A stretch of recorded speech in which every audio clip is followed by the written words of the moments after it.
In December 2012, almost 10 years ago, two federal prisoners in Chicago's Metropolitan Correctional Center took a rope they'd made from braided bed sheets and dental floss. They anchored the rope to an inside pipe. They wrapped the rope around a cell bunk bed and rappelled 17 stories down the side of the building. That right there is the concept behind the new album from Axons. It's called I Object to Everything. I'm joined by Axons tonight. This is Car Con Carne. So Adele from Axons is here. 100 agent task force to bring down the fugitives.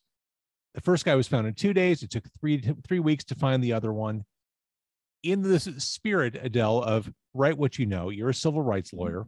And when it comes to write what you know, the stuff you know can be, as the cliche goes, stranger than fiction. This story obviously spoke to you. Absolutely.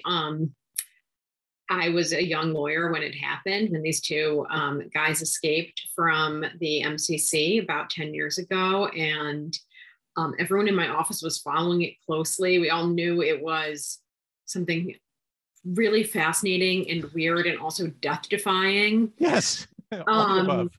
Yeah. And it was just almost outlandish that it ever happened, that all the planning that went into that kind of escape went undetected. So it was, fascinating story. And of course, as somebody who represents people who are involved in the criminal justice system and a lot of people who are imprisoned, there was just something even more appealing and fascinating to me about this story. And the album out on April 8th. April 8th, yes. I object to everything. I'm guessing that's a refrain you've heard in the courtroom. It's a way I've certainly felt. I took the title of the album from something that one of the escapees said during his trial. So Joseph Jose Banks was accused of robbing several banks, attempting to rob a few others. And for a variety of reasons, he opted to represent himself at his trial.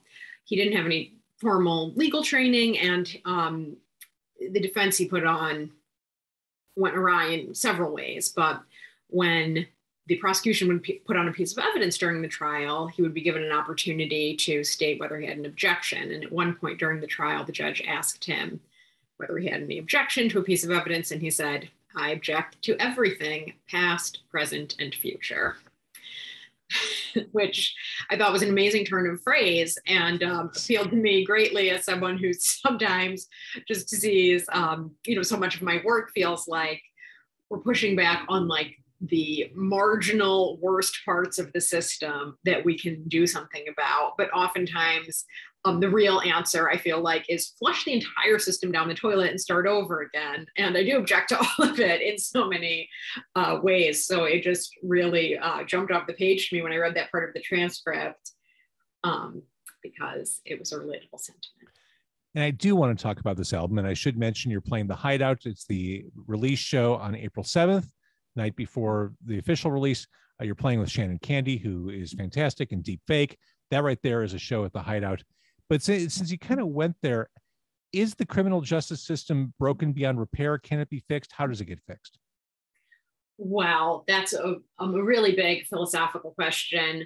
So I think, I have my disposition towards this as someone who just sees all of the malfunctions of the system. So especially over the past couple of years, pretty much at least a part of every day is devoted to working with people who are in prison and oftentimes trying to get out of prison, especially like when their time is up. I'm trying to help them find a place to go so they can get out on parole, things like that. And so often I just think, wow, our approach to responding to crime is just totally ineffective at best and oftentimes counterproductive at worst. We have these prisons that really, it's almost cliche to say it, and it barely counts as an insight at this point, but don't do anything to rehabilitate people.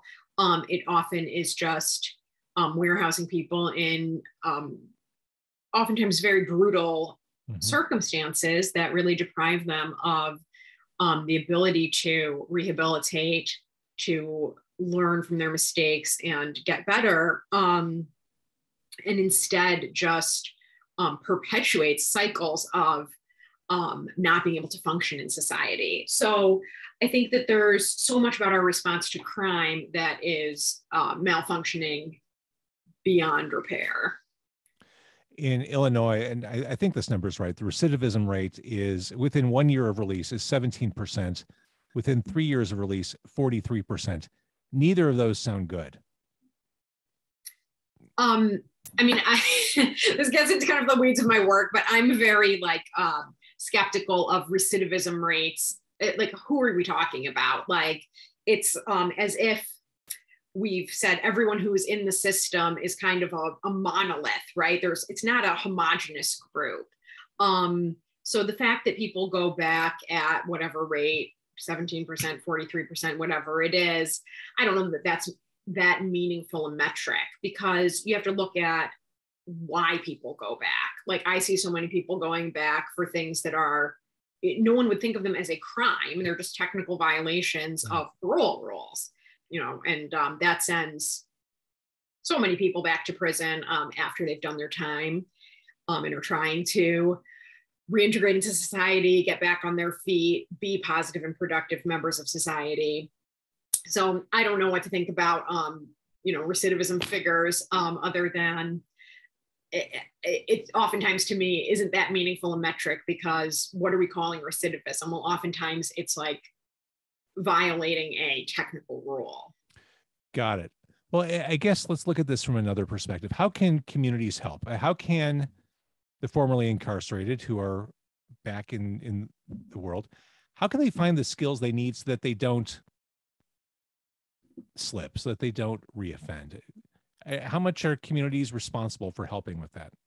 So I think that there's like a big picture question there, which is, we put all of these systems in place that are tough on crime or supposedly crime prevention. And oftentimes they are not that well thought through. They are window dressing that sounds good. It's a nice soundbite for a state lawmaker to send out to their constituents. And especially when we do have, increasing crime, like right now, people want to have a convenient scapegoat for that, and they want to have something that sounds like a response. But what we end up doing is putting in place this massive apparatus that really just actually makes it hard for people to get back on their feet. So I think we need to start from a recognition that almost everybody who goes into the criminal justice system is going to come back out again. And the question is, how do we allow them to be contributing members of society again? And if we impose this kind of permanent civil death on that, there's so many ways in which you can't participate in society after a conviction for a serious crime. We're starting from just the wrong point, because we should want people to try to get out and work towards their redemption. I'm not against accountability. Accountability is, of course, important, and that's an essential function of the criminal justice system. But so often what we do within that system goes way beyond accountability, and it just tips over into vengeance. And it also just tips over into lawmakers wanting to make us feel good, like we're doing something for safety. And people are very quick to latch on to kind of facile answers to questions that are way more complex. So I think, the question about the broader community, I guess, I don't know, like how communities should, be responding to this. I guess I just want to say, I think we should start from the standpoint that we want people who are going to be released from prison eventually to be able to do better, to have a real opportunity to take responsibility for what they did and then move on from that and have a positive life. And so much of what we do to people both within prison and then after they get out really just runs counter to that. So with that, I object to everything. I mean, hearing your perspective and knowing your background, I think is really interesting, and it informs your music. And it sounds to me like this is the sort of job, career, vocation you have where you can't help but take your work home every now and then. Seems to me like you really need this creative outlet. I love having art. I've always kind of been a hobbyist musician, played in bands for a long time. And so, yes, I mean, I enjoy using another side of my brain, especially because work is often, it can be really like not just intellectually challenging, but emotionally challenging, just because, I'm talking to families and clients who are just going through really, really difficult situations. So I love having the creative outlet, and working on this project was really interesting because in some ways it did draw on my experience as a lawyer, and some of the things that I've come to feel about the criminal justice system doing this work. So it was fun to incorporate that into my creative life. And the album cover itself is the Metropolitan Correctional Center, which is, I mean, it's kind of a cool looking building for what it is. Yeah. I mean, it's interesting. It's an unusual type of place. I mean, I actually don't know what the federal holding facilities are like in other large cities, but the Metropolitan Correctional Center does stand out in a crowd. I mean, it's kind of a beautiful and unusual looking building. It's right downtown. You wouldn't necessarily look at it and think prison, but I've definitely had days sitting in the federal courthouse library where you can see kind of the top of that building, and you see people in a cage, up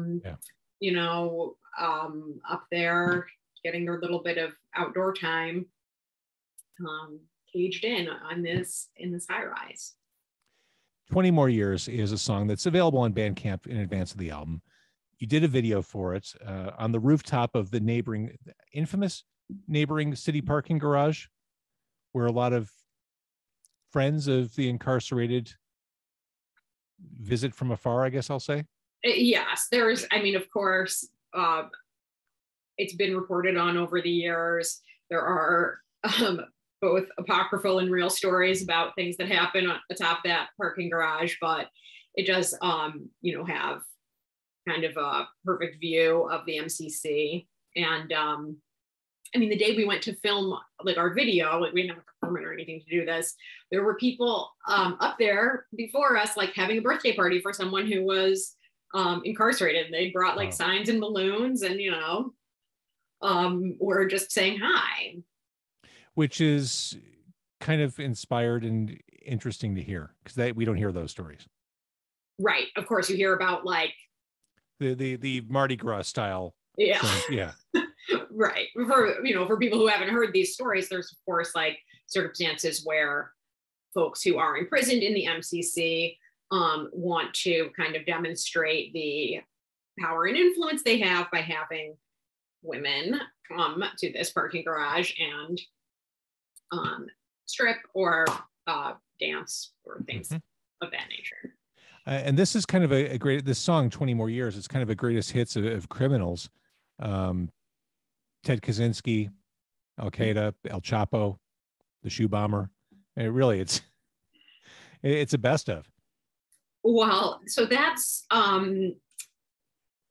song is about the prison where these two guys who escaped from the MCC are currently imprisoned, and it's the federal supermax in Florence, Colorado, and it's the most secure prison in the entire country. And it's where all those people live, like the 9/11 co-conspirator Zacharias Moussaoui, I can't pronounce his name, Zacharias Moussaoui, I think, is there. Ted Kaczynski is there. El Chapo is there. Larry Hoover, like every like notorious gang boss and serial killer and terrorist you can think of, Dzhokhar Tsarnaev, they're all, at this, it's an incredibly intense, highly secure prison. And then you think, these two guys, like, it's not that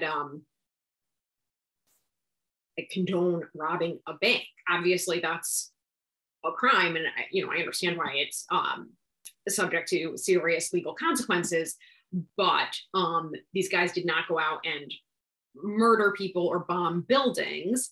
And they've ended up in this facility for many years, a long time, where the conditions are just extraordinarily harsh. It's the harshest form of imprisonment we have in this entire country. Can't even imagine. Cannot even imagine.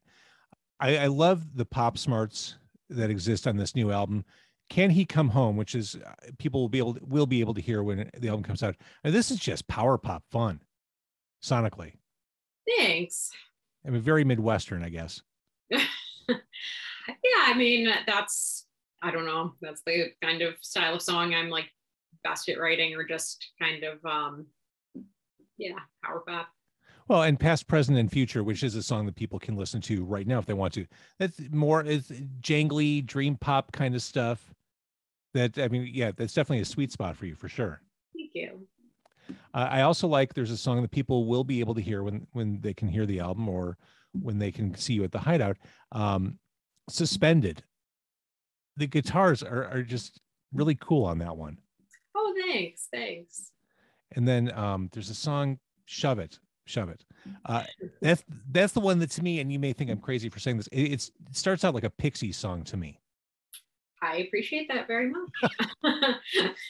Yeah, I mean, it does start out with like a really strong bass line that's kind of carrying everything. Yeah. It's cool stuff. And I love the backup vocals and the harmonies on the album. It's just really well done. And the fact that it's all tied up in this concept, which is, I think, creating a concept album is kind of not a lost art so much as it's a forgotten art, as we live in a very a la carte musical culture. I think it's cool to have a complete artistic statement. Thank you. A nice vision. Thanks so much. I had fun making it. Yeah, it just turned out to be really fertile ground when I was like looking for something to write songs about. I thought maybe I would write a song about this escape, because it was just a super interesting, piece of Chicago history that was appealing to me. But then I started downloading all the transcripts from the case, and I was like, oh my gosh, like there's some level on which the escape is the least interesting thing that happened to these guys. Like their trials and the things that happened in court, and what happened after that is all really, really fascinating too. And so I quickly realized that there was just a lot there that I wanted to draw on, and became interested in doing a full-length record. The stories are fascinating, and how, I guess this explains, we in America have a fascination with crime. I mean, it's been propelling Netflix for the past 2 years. We have a fascination with criminals, how they think, how they behave, and where they end up. Is that a bad thing for us, or is it just a thing? That's so interesting. I mean, we do. So like, it's like the most popular genre of podcast, and right. Obviously tons of Netflix specials are all about various types of crime and fraud. And it's just an interesting question. What is so appealing to us as a society about these types of stories? And I don't know. I always kind of perceived it as but for the grace of God voyeurism.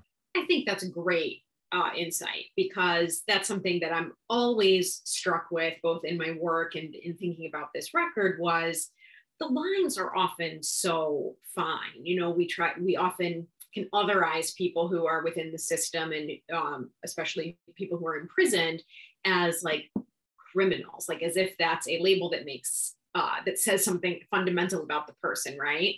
But everybody's more complex than that. There's multiple facets to every person, including people who have violated our laws and norms.